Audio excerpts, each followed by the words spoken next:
Welcome to my class, student. We are doing same word and parts of speech and there is a definition and exercise. English grammar में जो word है वो different parts of speech में एक ही word आते हैं और जब आप सेंटेंस बनाते हो तो उसके अर्थ के अनुसार वो पार्ट्स ऑफ स्पीच आपको पता चलता है कि ये कौन से पार्ट्स ऑफ स्पीच में नाउन की तरह है और या एडजेक्टिव की तरह एडवर्ब की तरह है, तो आपको तब पता चलता है. तो यहाँ हम वो करेंगे and it's very interesting to know. Now, there are words that behave differently in sentence according to their placement and uses.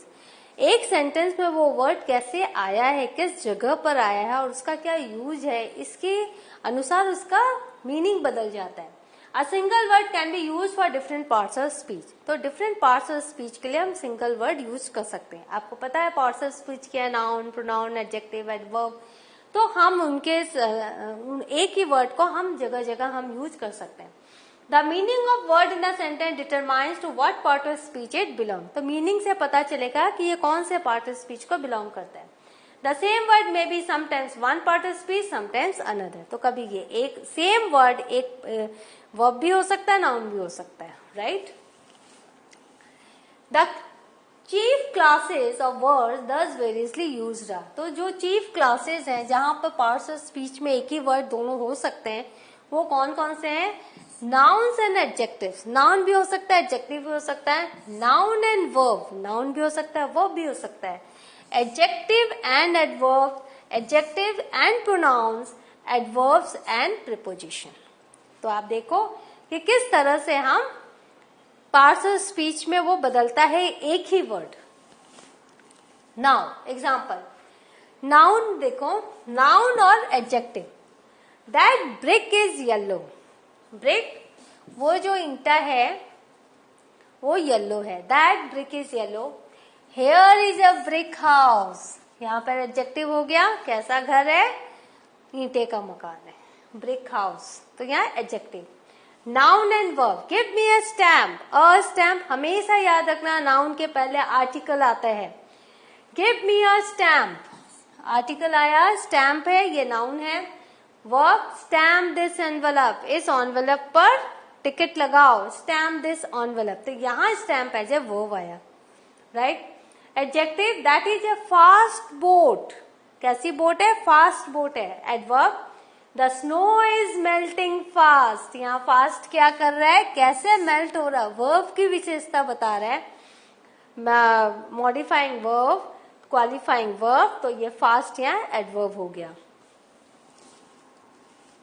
Adjective and pronoun. Each day brings its opportunity. हर दिन एक नया अपॉर्चुनिटी, हर दिन नई अपॉर्चुनिटी अपने साथ लाती है. प्रोनाउन में आई रिसीव्ड $1 फ्रॉम ईच. मुझे हर एक से $1 मिला. तो यहाँ ये प्रोनाउन में ईच है, यहाँ पर एडजेक्टिव में ईच है. Adverb, we went below. हम नीचे गए. प्रीपोजिशन, बिलो अस ले द वैली. हमारे नीचे वैली है. तो आप देख रहे हो कैसे सेंटेंस में जो प्लेसमेंट है वर्ड का और यूजेस है उससे उनके पार्ट्स ऑफ स्पीच बदल रही है. Noun, wrong seldom prospers. जो गलत करते हैं उनकी कभी भी तरक्की नहीं होती. Adjective, you have taken the wrong road. तुमने गलत रास्ता चुना है, रॉन्ग रोड. ठीक है. Adverb, Edward often spells words wrong. इसी को रॉन्ग को एडवर्ब में कैसे? Edward often spells words wrong. तो वो स्पेल की विशेषता बता रहा हूं, कैसे हमेशा गलत स्पेलिंग लिखता है. तो यहाँ रॉन्ग क्या है? एडवर्ब है. वर्ब में, you wrong me by your suspicion. तुमने अपने शक में मुझे गलत ठहराया. यू रॉन्ग मी. तो आपने देखा एक रॉन्ग वर्ड नाउन भी है, एडजेक्टिव भी है, एडवर्ब भी है और वर्ब भी है. नाउ अब बहुत सारे एग्जाम्पल्स अलग अलग आप ले लो एक ही वर्ड के. The outside of the castle is gloomy. यहाँ पे देखो आउटसाइड, कैसल का जो आउटसाइड है वो ग्लूमी, अंधकार में. Adjective, we have an outside stateroom. तो हमारा एक आउटसाइड स्टेट रूम है, राइट. एडजेक्टिव में. एडवर्ब में, the message is waiting outside.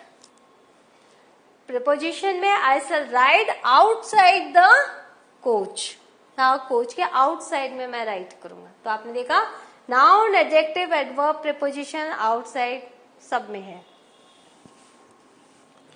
Adjective pronoun conjunction, अब देखो that boat belongs to me, that word है। Pronoun that is my uncle, conjunction you said that you would help me. Conjunction जब हम दो sentences को जोड़ते हैं तो conjunction you said that you would help me, तो यहां दैट।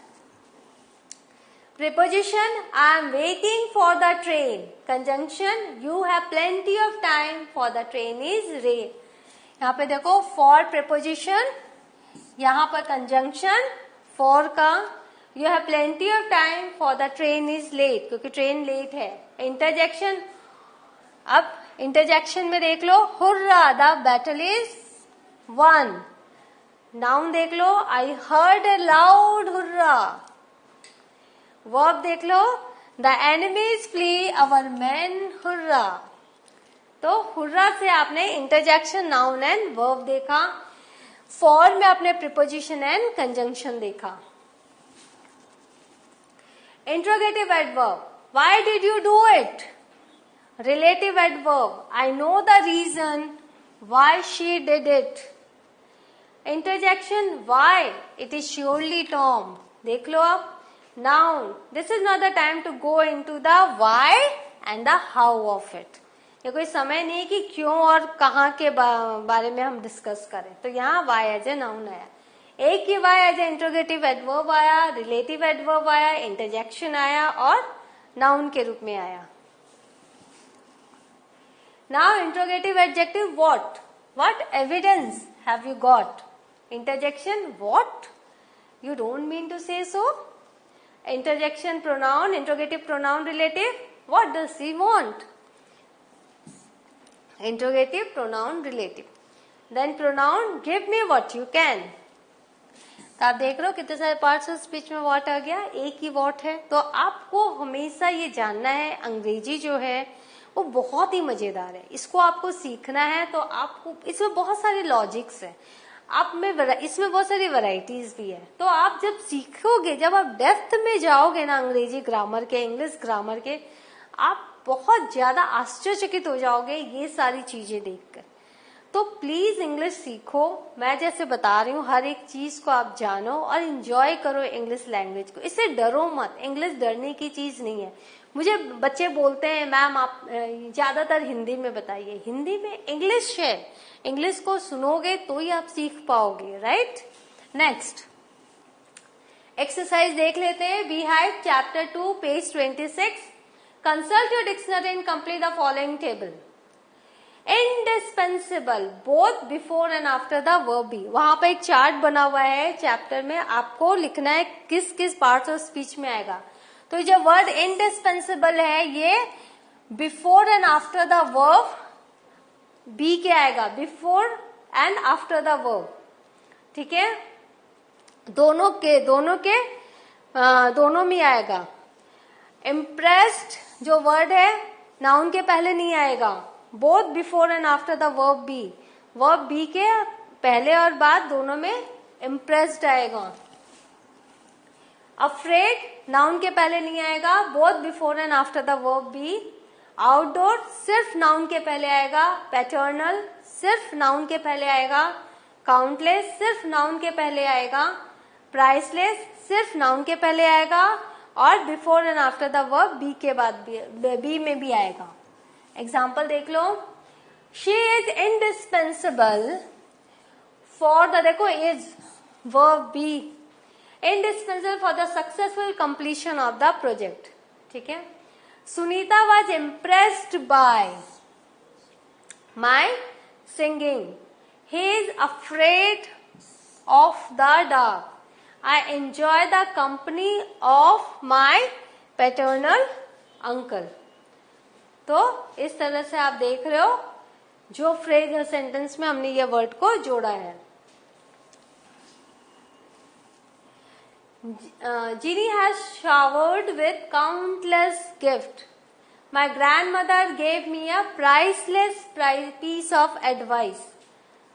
ठीक है, a priceless piece of advice. तो इस तरह से आप देख रहे हो कैसे सेंटेंस में कौन सा सेंटेंस कहाँ आएगा, वो आपने ये देखा। नाउ बिहाइव का एक फिर से है, chapter 11 page 147। Use the information given in dictionary, complete the table. Noun दिया हुआ है, एडजेक्टिव दिया हुआ है, एडवर्ब, वर्ब और उसका मीनिंग भी बताना है आपको। ना सिंपैथी, ये नाउन है, इसका मतलब है फीलिंग ऑफ पीटी। आप किसके, पिटी माने दया। ठीक है। फेमिलियरिटी, फेमिलियरिटी का मतलब है एक्सट्रीमली फ्रेंडली, इंटीमेट, ये नाउन है फेमिलियरिटी। ठीक है। कंफर्ट, ये नाउन है और इसका मतलब है ईज, ये वर्ब भी है, कंफर्ट, दोनों है, नाउन एंड वर्ब। केयर, ये दोनों नाउन एंड वर्ब है, इसका नाम मतलब है कंसर्न। आप किसी के बारे में जब किसी के लिए सोचते हो, कंसर्न दिखाते हो। सरप्राइज, नाउन एंड वर्ब दोनों है, इसका मतलब है समथिंग नॉट एक्सपेक्टेड, जो आपने सोचा नहीं था, दैट इज सरप्राइज।